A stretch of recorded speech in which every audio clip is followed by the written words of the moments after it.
Operation Kagar పేరుతో దేశంలో ఉన్న మొత్తం నక్సలైట్ల పైన ఎన్కౌంటర్లు జరుగుతున్న విషయం మనందరికీ తెలిసిందే. ఛత్తీస్‌గఢ్, కర్రెగుట్ల ప్రాంతంలో జరిగింది. ఇలా ఎక్కడెక్కడ నక్సలైట్లు ఉన్నారో వాళ్ళందరి మీద కూడా ఎన్కౌంటర్లు చేసి నక్సల్ ముక్త భారత్‌గా చేయడమే ఈ ఆపరేషన్ కగర్ యొక్క ప్రధాన లక్ష్యం అని కూడా అమిత్ షా గారు మాట్లాడారు. 2026 మార్చి కల్లా దేశంలో ఉన్న మొత్తం నక్సల్స్‌ని రూపుమాపడమే లక్ష్యంగా ఈ ఆపరేషన్ కగర్ అయితే నడుస్తుంది. సో ఈ నేపథ్యంలోనే చాలా అటవీ ప్రాంతాల్లో ఉన్న నక్సల్స్ పైన అయితే కేంద్ర నిఘా సంస్థలు మొత్తం కూడా నిఘా ఏర్పాటు చేశాయి. ఆర్మీని మోహరించేశాయి. వాళ్ళపైన ఎన్కౌంటర్లు చేసేస్తున్నారు. చాలా వరకైతే నక్సలైట్లు ఈ ఎన్కౌంటర్లలో చనిపోవడం చూస్తున్నాం. కొంత కాలం నుంచి కూడా ఎన్కౌంటర్లు జరుగుతున్నాయి. చాలా మంది అగ్రనేతలు చనిపోయారు.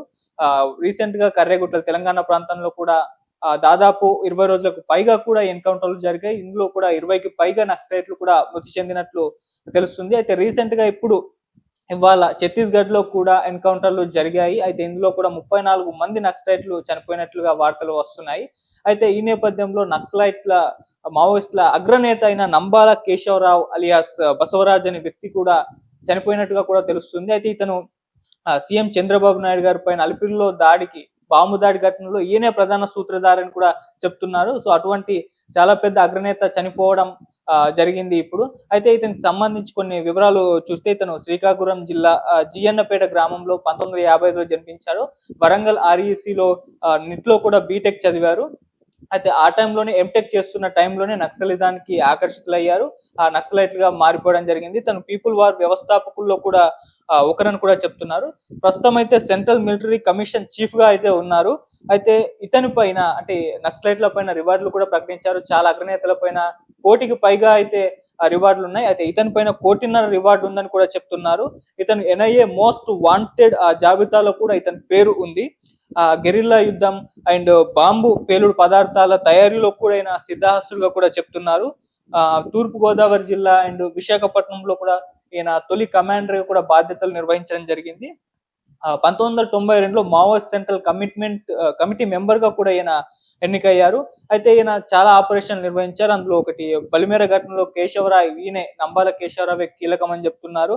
2010లో దంతెవాడ దాడిలో కూడా ఈయనే మాస్టర్ మైండ్ అని కూడా ఇప్పటి వరకు అయితే వచ్చిన ఇన్ఫర్మేషన్.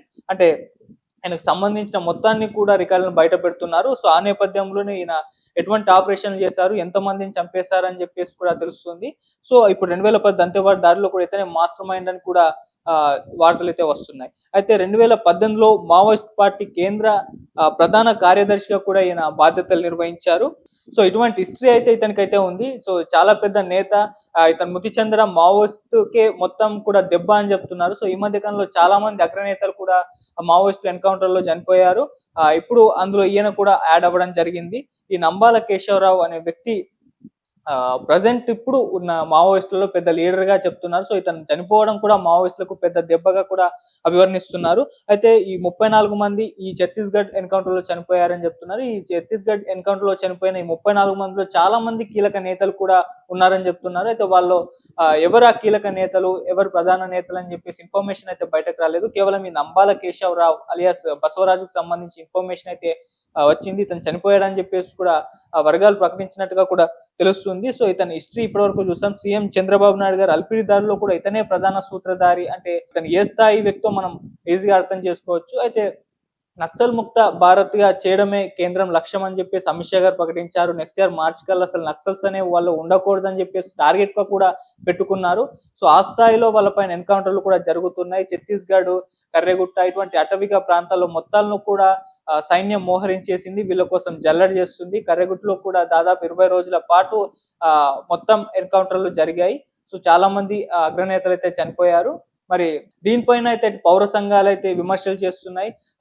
మావోయిస్టులతో శాంతి చర్చ జరపాలి, అనవసరంగా ఎన్కౌంటర్లు చేస్తున్నారు, వాళ్ళని ప్రజా జీవితంలోకి రమ్మని ఆహ్వానించండి, శాంతి చర్చలు జరపండి అని చెప్పేసి వాళ్ళు కోరుతున్నారు, డిమాండ్ చేస్తున్నారు, ప్రెస్ మీట్లు పెడుతున్నారు, ర్యాలీలు కూడా నిర్వహించడం జరుగుతుంది. అయితే కేంద్రం మాత్రం వీళ్ళ డిమాండ్స్ అయితే పట్టించుకోవడం లేనట్టుగా అక్కడ మనకు అర్థమైపోతుంది.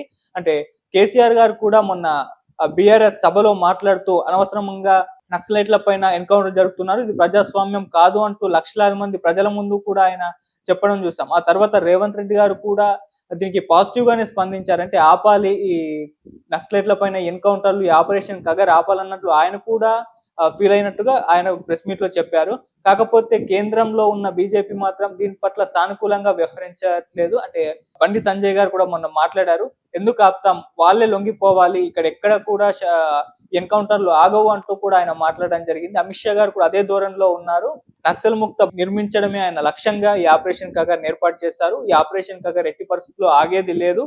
2026 మార్చి కల్లా మొత్తం నక్సలైట్లు అంతమైపోతారని చెప్పేసి అదే టార్గెట్ గా అయితే వర్క్ చేస్తున్నారు. పౌర సంఘాల విషయంలో వాళ్ళ డిమాండ్స్ విషయంలో వీళ్ళు ఎటువంటి ఎలా కూడా రెస్పాండ్ అయితే అవ్వడం లేదు. సో ఈ రకంగా నక్సలైట్ల పైన ఎన్కౌంటర్ జరగడం చూస్తున్నాం.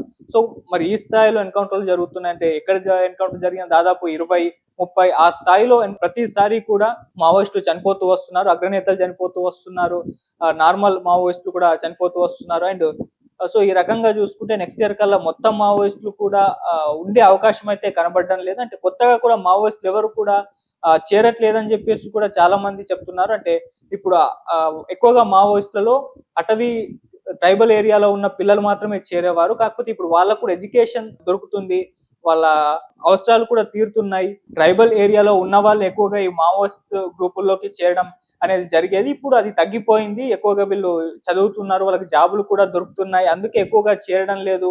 మావోయిస్టులు ఎన్కౌంటర్ జరుగుతున్నాయి, వాళ్ళు అంతరించిపోతున్నారు. కొత్తగా మావోయిస్ట్ ఎవరు కూడా మావోయిస్టు గ్రూపుల్లో అయితే చేరడం లేదు. సో ఇది వాళ్ళకు పెద్ద దెబ్బ అని చెప్తున్నారు. మళ్ళీ పెద్ద స్థాయి నేతలు చనిపోవడం పట్ల మళ్ళీ ఆ స్థాయి నేతలు తయారు కావడం అనేది కొన్ని సంవత్సరాలు పడుతుంది. సో ఒక వాక్యూమ్ అయితే ఏర్పడుతుంది. ఆ నేతలు మళ్ళీ వీళ్ళకి ట్రైనింగ్ ఇవ్వటాలు ఇవన్నీ ఉంటాయి కాబట్టి అవి ఇచ్చే వాళ్ళు కూడా కరువైపోతున్నారు. మళ్ళీ ఎన్కౌంటర్ జరిగేటప్పుడు మొత్తం కూడా అటవీ ప్రాంతంలో సైన్యం మోహరించి ఉండడం పట్ల వీళ్ళకు వాటర్ దొరకడం లేదు, ఎండ దెబ్బలు తగిలాయని చెప్పేసి కూడా గత కొంతకాలంగా వినిపించాయి. ఈ రకంగా కంప్లీట్ గా కార్నర్ అయిపోయారు మావోయిస్టులు. వాళ్ళపైన ఈ స్థాయిలో ఎన్కౌంటర్లు జరుగుతున్నాయి. సో ఆపరేషన్ కగరిక ఆగదు, ఎన్కౌంటర్లు జరుగుతాయి, నక్సల్ ముక్త భారత్ అనేది ఏర్పడుతుందని చెప్పేసి కేంద్రం అయితే గట్టిగా అయితే నమ్ముతుంది. ఆ స్థాయిలో వాళ్ళు వర్క్ కూడా చేస్తున్నారు. సో ఆ నేపథ్యంలోనే ఇప్పుడు ఛత్తీస్గఢ్ లో కూడా ఎన్కౌంటర్ జరిగింది. ఈ నంబాల కేశవరావు అలియాస్ బసవరాజ్ అయితే చనిపోయారు. ఇది పెద్ద దెబ్బగా కూడా చెప్తున్నారు. సో ఇతని పైన 1.5 కోటి రివార్డు కూడా ఉంది. సో ఇంతకుముందు చూసాం, ఇతని హిస్టరీ చాలా పెద్ద నేతగా అయితే తెలుస్తుంది. మరి ఇది ఆపరేషన్ కగర్ నిజంగా మరి 2026 మార్చి కల్లా మొత్తం నక్సల్ ముక్త భారత్ గా చేస్తుందా లేదా, మరి పౌర సంఘాలు కోరుతున్నట్లు మరి పౌర సంఘాల డిమాండ్లకు కేంద్రం రియాక్ట్ అయ్యి ఏమన్నా మావోయిస్టులతో శాంతి చర్చలు జరుపుతాయని చూడాలి. మావోయిస్టులు కూడా ప్రతిసారి కూడా వాళ్ళు లెటర్ రాస్తున్నారు కేంద్రానికి, మేము శాంతి చర్చలకు సిద్ధమని కూడా అంటున్నారు. కాకపోతే కేంద్రం మాత్రం అసలు సానుకూలంగా వ్యవహరించినట్టుగా అయితే కనబడట్లేదు. సో ఇది ఇప్పుడు పౌర సంఘాల్లో ఆందోళన అయితే వ్యక్తం చేస్తున్నారు వాళ్ళు. చూద్దాం కేంద్రం ఏ స్థాయిలో రియాక్ట్ అవుతుంది. మరి వాళ్ళు తీసుకున్న నిర్ణయం ఏదైతే ఉందో నక్సల్ ముక్త భారత్ ఆ దిశగానే అడుగులు వేస్తారా, లేదంటే పౌర సంఘాల ఒత్తిడి మిగతా వాళ్ళ ఒత్తిడి కారణంగా ఏమన్నా ఆపరేషన్ కగర్ ఆపేసి మావోయిస్టులతో శాంతి చర్చలకు దిగుతుందా లేదనేది వెయిట్ చేసి అయితే చూద్దాం.